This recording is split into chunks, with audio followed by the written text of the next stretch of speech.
Olá, que alegria estar com você aqui em mais um programa Shine. É isso mesmo, Shine, porque nós entendemos que nós estamos aqui brilhando, não só a luz de Cristo, mas brilhando também a vida que Ele nos deu, brilhando o propósito que Ele colocou em mim, você, mulher Shine, criada para brilhar.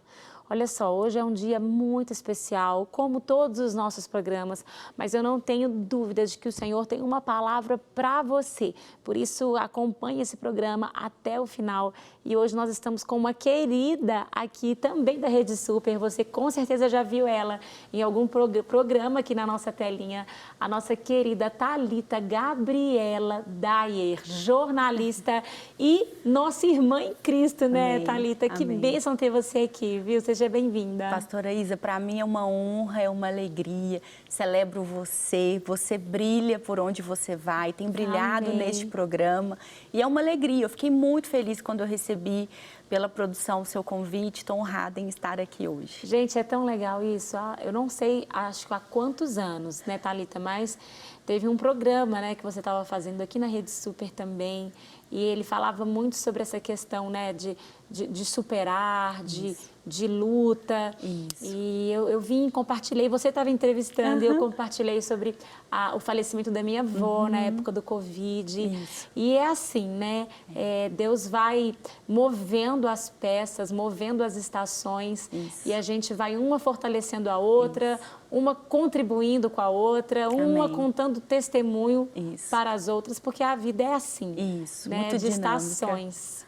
Eu tive a oportunidade, né, de apresentar o Você é um Bom Motivo para Viver, que inclusive continua disponível no canal da Rede Super. Maravilha. E é um programa que até hoje eu recebo testemunhos dele. Sim. São lindas histórias. Tive a honra de conhecer a sua avó. Sim. E de ouvir você compartilhando, né, o seu testemunho e da sua família. Então, é isso. Que bom que Deus nos proporciona reencontros. É verdade. Gente, e é isso. E então, para esse programa de hoje, a gente quer falar sobre um assunto, eu não sei como é que é para você aí, mas sabe aquele momento onde um monte de coisa começa a acontecer e você acha que já não tem como ficar pior.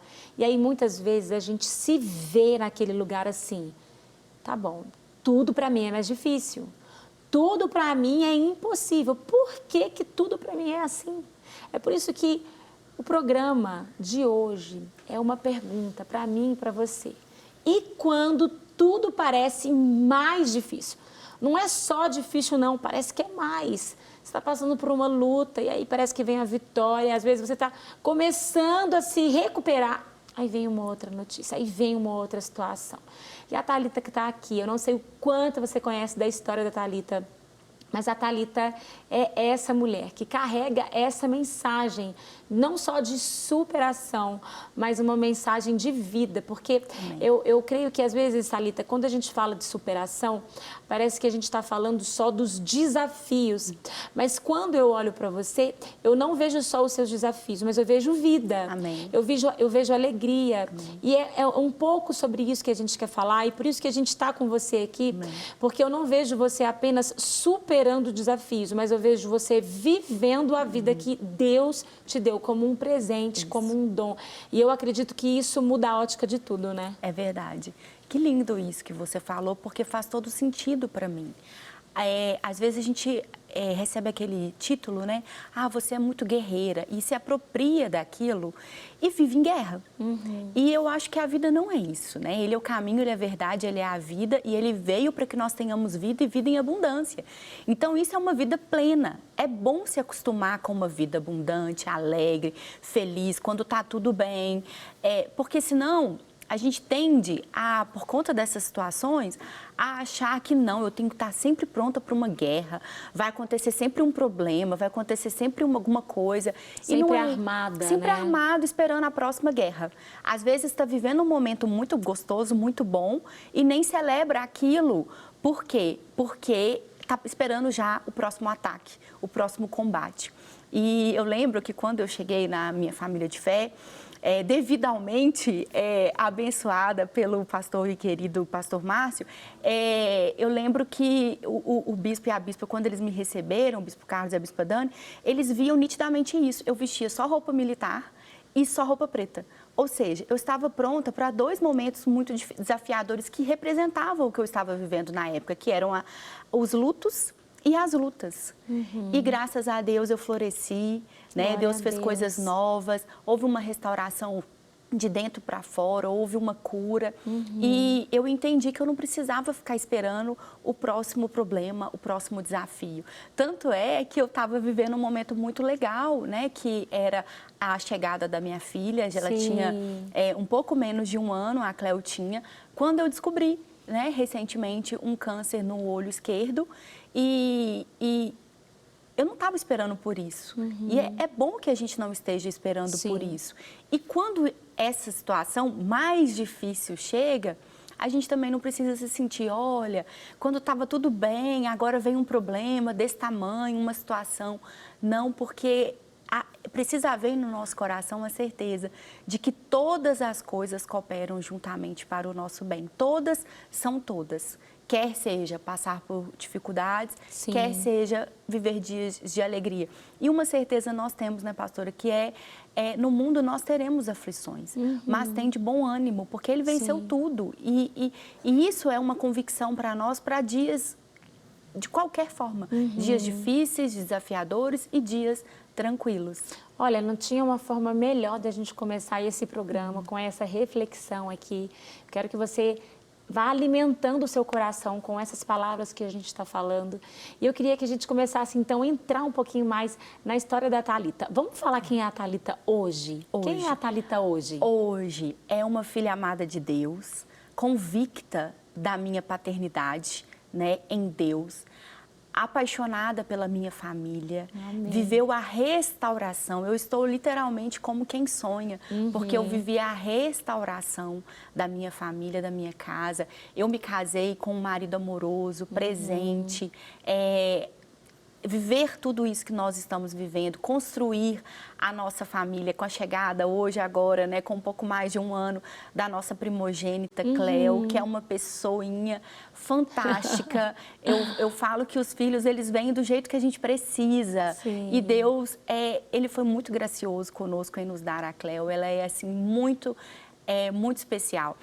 Tem uma comunidade de fé muito linda, que é a Power Church, né, liderada pelos bispos Carlos e Dani, pastores, pessoas que me abraçaram. Sim. Uma igreja que me acolheu no momento que eu falo que eu era igual um arroz de terceira.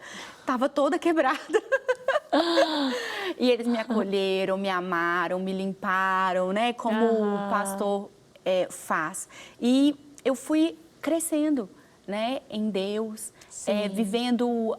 Não apesar das dores, mas muito além das dores, servindo, né, estendendo às pessoas aquilo que eu também recebi. Então, essa sou eu hoje.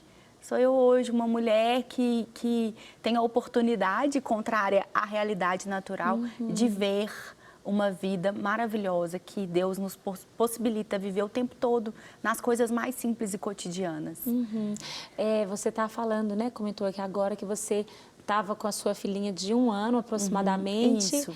E aí você descobriu um câncer. Isso. Nos olhos ou no olho? No olho esquerdo, isso. No olho esquerdo. Isso. Como é que foi esse diagnóstico? Como é que você descobriu isso? Como é que você descobriu o câncer?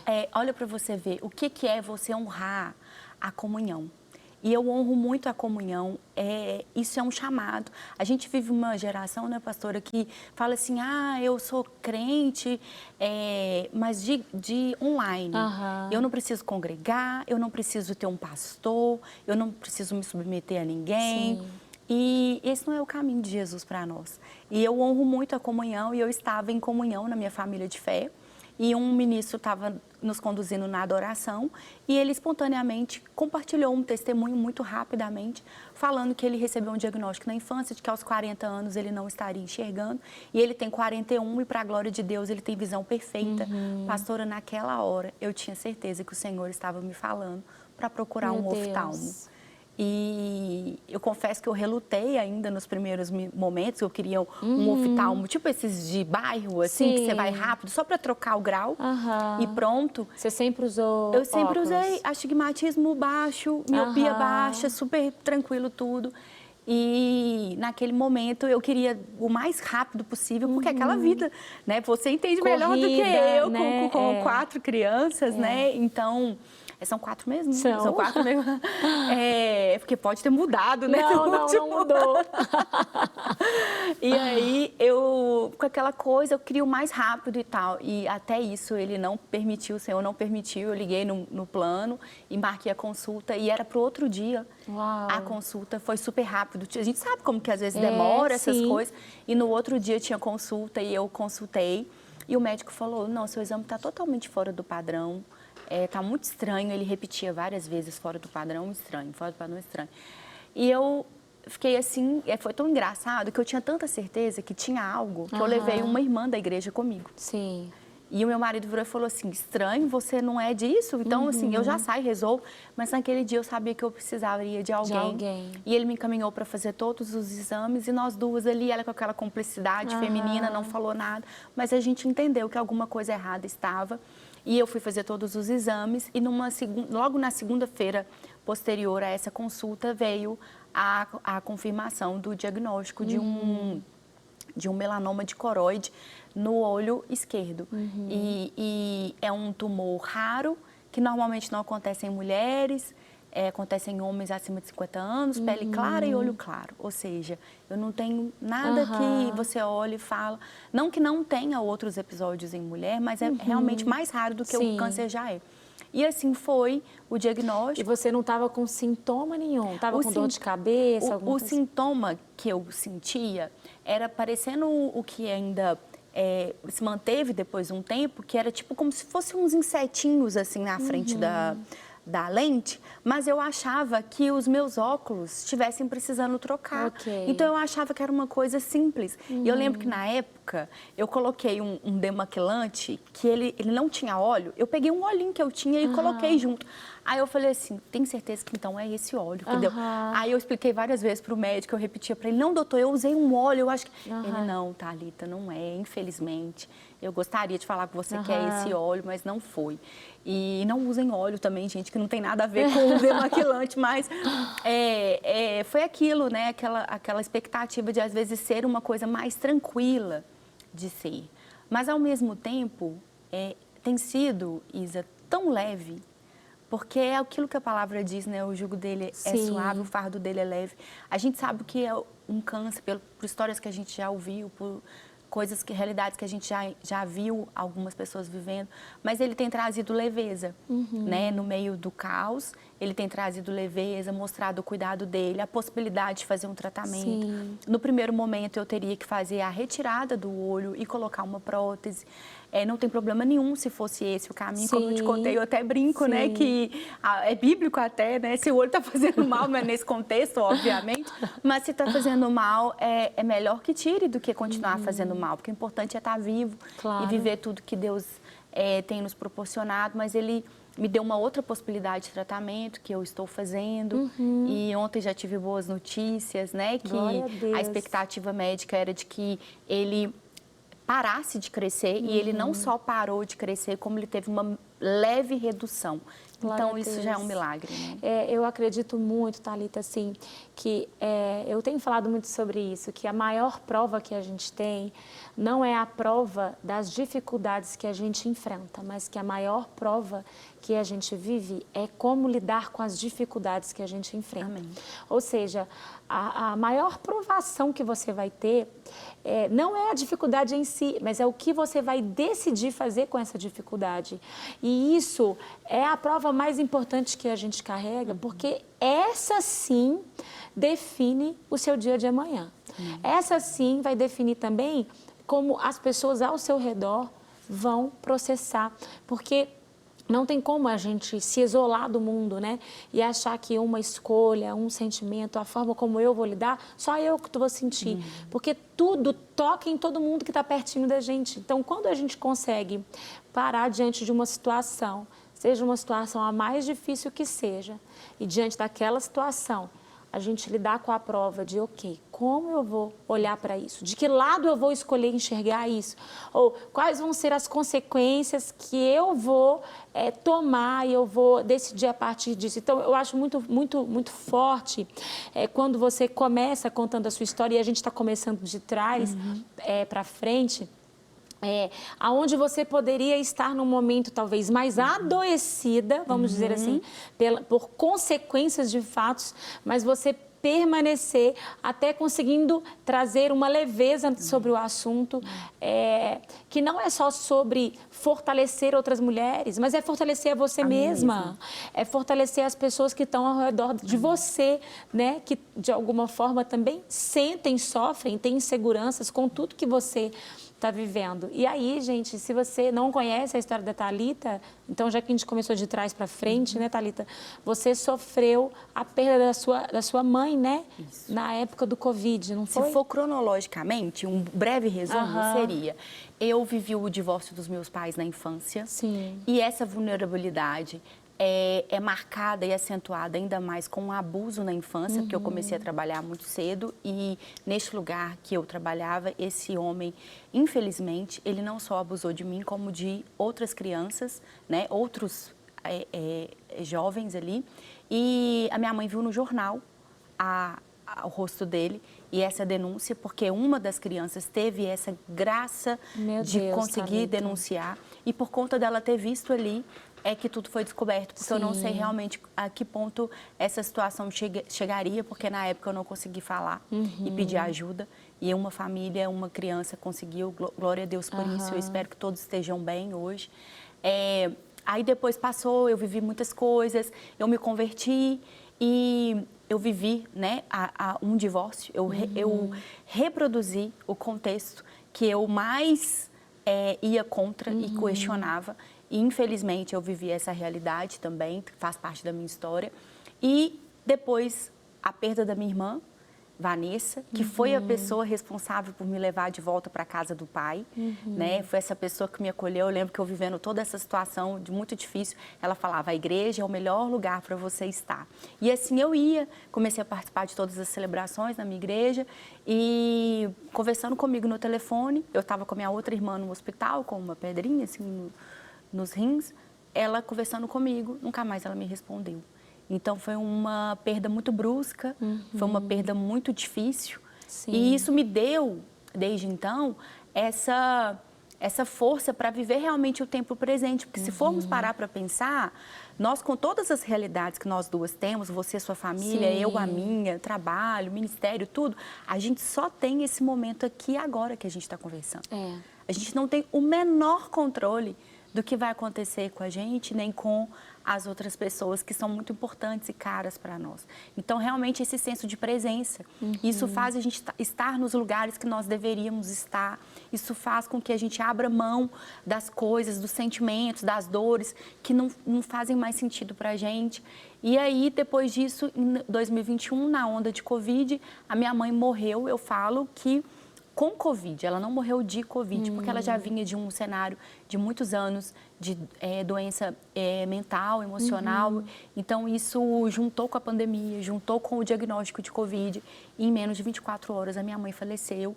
E eu vejo, pastora Isa, que o que a gente faz no tempo de paz, como a gente vive no tempo de paz, vai determinar a nossa fé e a nossa força para lidar com os tempos de dores, com os momentos mais difíceis. Porque, exemplo, a gente estava muito bem, eu, meu marido, minha filha. Aí veio primeiro a chegada de um bebê, que muda tudo. Eu não tinha nem concluído ainda. Que é muito bom, mas que também tem seus desafios, eu não tinha nem concluído ainda todo o período do puerpério, né? Não só físico, mas emocional também. E aí veio, né? Então assim, a gente teve um reajuste em tudo, em sono, eu falo que até então comunicar era muito fácil, era muito tranquilo, mas você comunicar com o bebê chorando, e aí tem a questão do pioneirismo. Eu tenho certeza que o quarto foi muito mais fácil para você do que o primeiro, né? Então assim, tem aquela questão do ineditismo, de você viver algo pela primeira vez. Só que a gente foi fortalecendo ao longo dos tempos de paz, a nossa comunhão, né? Os nossos combinados. E eu lembro que um dos combinados, quando eu recebi o diagnóstico, foi que eu disse a ele, eu não vou me comportar como uma pessoa doente. O que eu quis dizer com isso? Porque a gente sabe que tem limitações. Sim. E se elas vierem, a gente tem que encarar e tem que depender, seja de médico, de pessoas. Só que eu não... O que eu queria dizer com aquilo? Eu estava ministrando para mim mesma. Eu não vou me render a um diagnóstico, porque um diagnóstico não é um destino. Sim. Então, isso mudou tudo, sabe? Eu fiquei 10 dias internada. Eu lembro que na época, quando eu recebi a notícia, eu estava amamentando ainda. E eu orei ao Senhor. Eu falei, Deus, a minha filha vai ficar sem mim, eu não sei quanto tempo, não sei como é que vai ser esse tratamento, não sei o que vai precisar. Então, eu preciso que ela pare de amamentar. Ela estava com 1 ano e 3 meses. Eu preciso que ela pare de amamentar.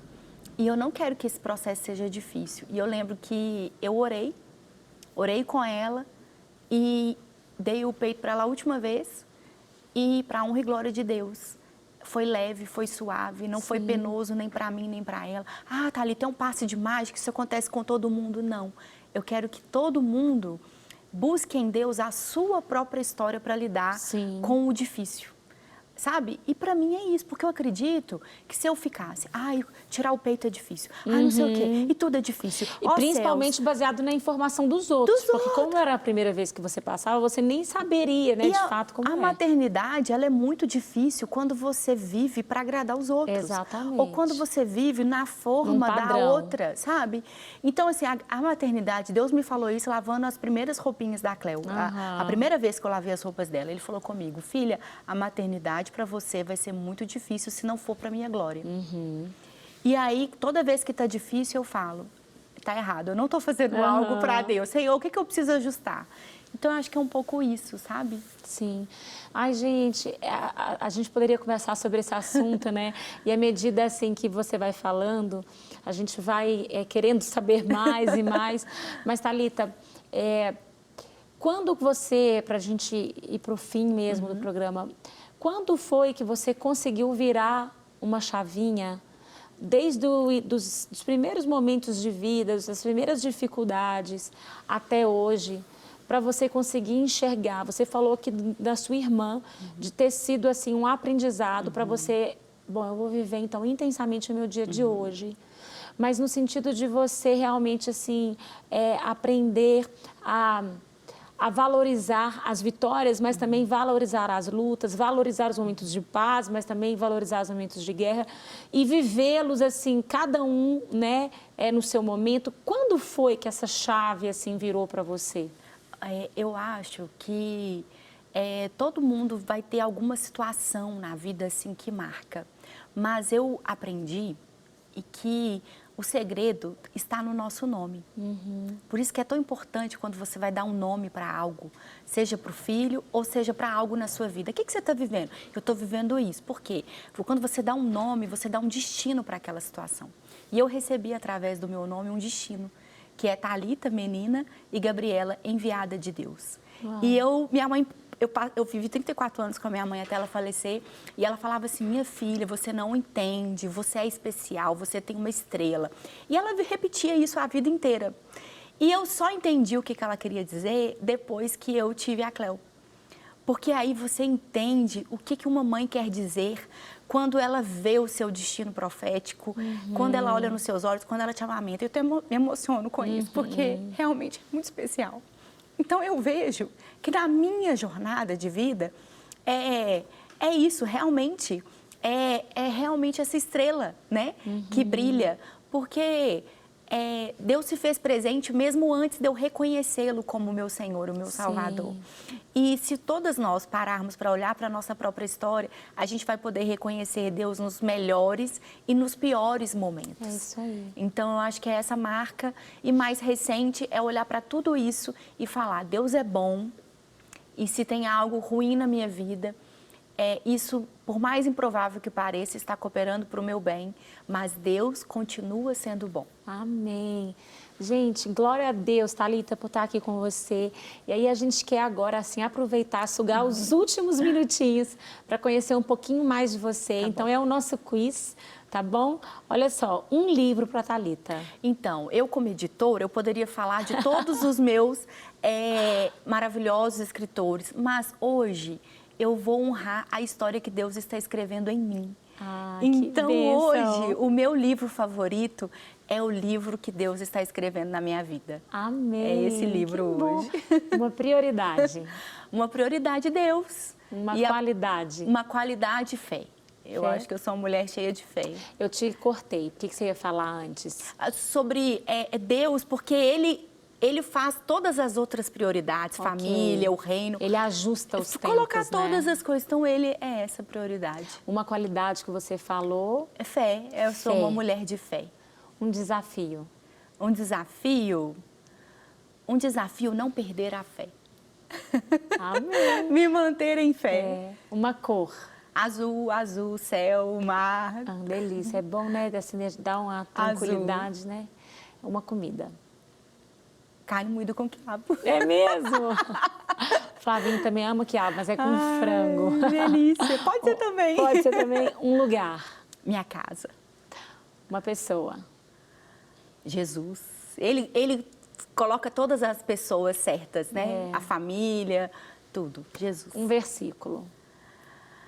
São muitos, mas Isaías 58:11, porque eu trago esse versículo à memória sempre. O Senhor te guiará fartamente em lugares que eram áridos. Ele vai fazer com que você seja um manancial cujas águas jamais faltem. Então, eu acho que é essa palavra para mim. Thalita, e uma mensagem final para quem está te assistindo? Uma mensagem final é a situação que você está, o difícil que você está não é o fim. Pode ser um processo, pode ser uma dor, pode ser uma realidade, uma verdade que você está vivendo, mas isso não é o fim. O fim é a eternidade com Jesus. E até chegar lá, nós não estamos sozinhas. Então, persevere, continue, Ele é contigo. Amém. Thalita, muito obrigada, viu? Eu que agradeço. Por esse programa, por esse bate-papo tão bom. E eu espero que tenha edificado a sua vida em nome de Jesus. Deus te abençoe. Amém.